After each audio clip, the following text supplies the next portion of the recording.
Tēnā koutou katoa. Firstly, let me acknowledge the traditional owners of the land on which we stand.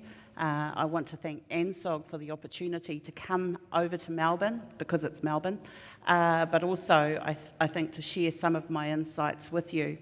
I also want to acknowledge, as part of the audience and all of you here, my husband, who after 25 years still isn't sick of the sound of my voice, and has followed me over to listen in today. I think to show you and demonstrate how quickly public service can move, when I submitted my bio for the conference, I was in fact the Deputy Secretary at the Ministry of Justice. I'm now the Acting Chief Executive of a new agency called Te Arawhiti. Te Arawhiti is the Office for Māori Crown Relations in New Zealand, and it recognises, and as the name suggests, so Te Arawhiti is a bridge. As the name suggests, the organisation is seen as a bridge between our past and our future, and a bridge between the Crown or government in its current form and Māori. And so I think as I go through my discussion today, you will pick up, I think, where we are on the journey as public servants and actually as a country. Professor Langton painfully brought up the Indigenous game that happened last week, which we lost. I'll just acknowledge that once and once only. Her reference to that was really around the leg up we have in New Zealand called the treaty.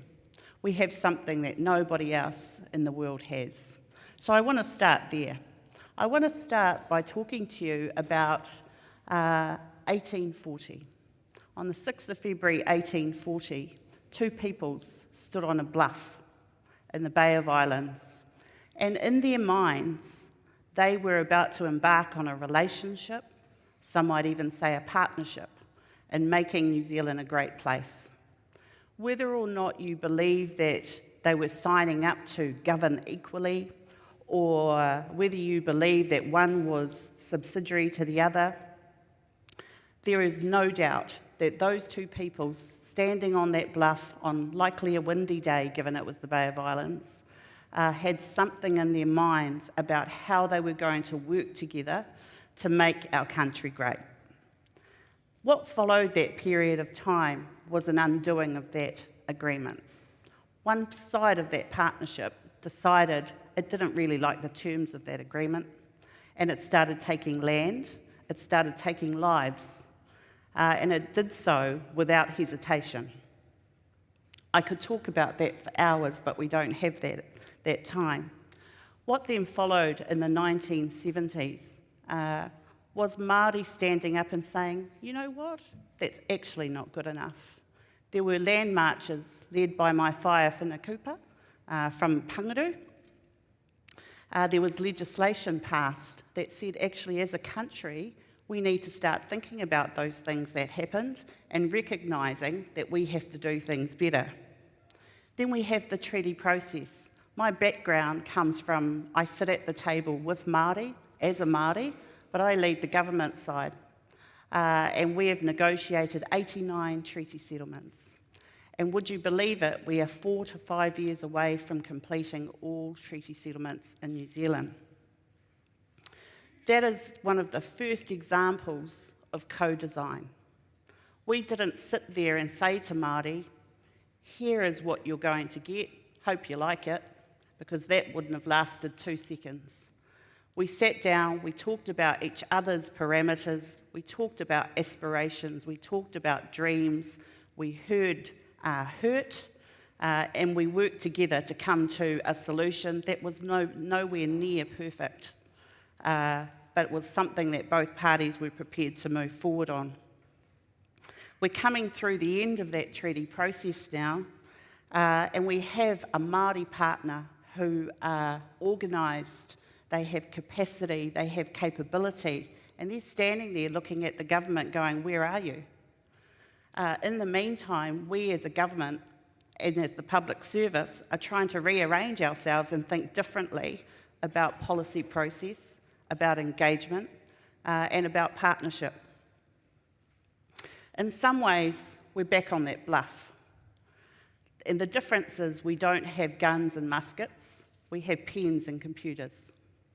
And those pens and computers will dictate, I think, how well we go into the future. And my hope is obviously that we don't end up back in the place we were, but I think we need to realise, whether you're in Australia, New Zealand, Canada or the States, the power of the pen. And so I want to talk to you about a couple of the things we're thinking about at the moment. And those are, as part of Te Arawhiti's work, we're responsible for looking at the journey I've just spoken to you about, but the journey into the future, into what we would call real partnership. So we use a lot of the words, We all do. We talk about co-design. We talk about partnership. We talk about engagement.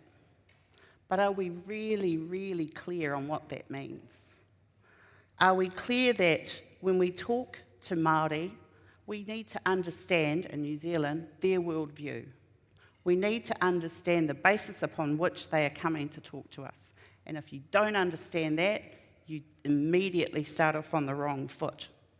So our big challenge at the moment is, how do you reconcile that Māori worldview with the policy processes of government? As a person of Māori descent, and very proudly so, I see it. I see both sides. And part of our challenge is really to find our way to true engagement that doesn't start when you have a great policy idea and go out and tell Māori about it. It's about when you have a shared problem. Because Māori, I think, are very sick of, and it sounds like the world over, are very sick of being diagnosed. They're sick of people telling them what's wrong with them. And so they want a part in designing whatever that solution is to whatever those problems are. And that has to start from the very beginning. I think part of that is about educating ourselves and building a baseline within the public sector of comfort. The first thing is comfort. People have to be comfortable engaging with Māori. People are afraid to do so. They then need to be competent. And competent is a lot about listening, it's a lot about solution finding, and it's a lot about sharing ideas. I think there's this feeling that, in New Zealand, because of our treaty, we are strides ahead of people. And we do some great stuff, don't get me wrong, but we are at the start of a very long journey.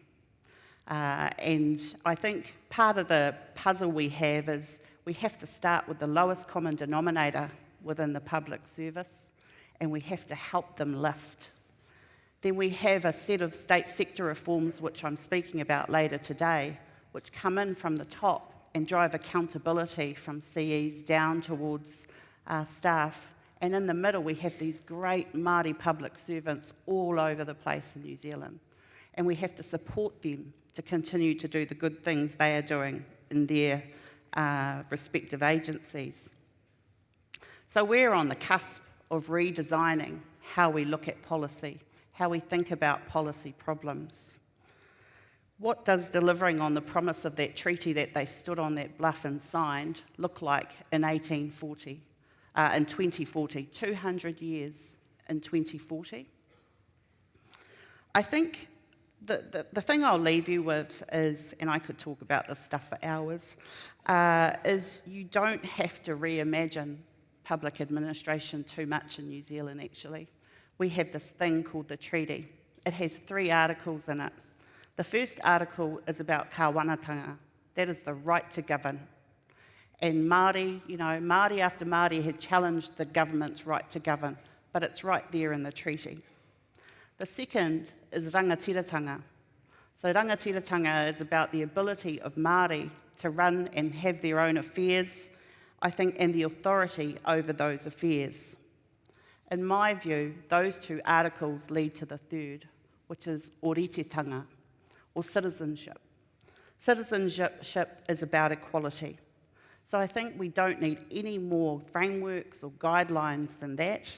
I think all we need is a courageous public service that is ready to learn. and I think very supportive, and we do have that at the moment. We have a very supportive government, and I think an ability to work together and use a lot of the strength in this room to redesign the way we look at policy. So that's our challenge. Kia ora.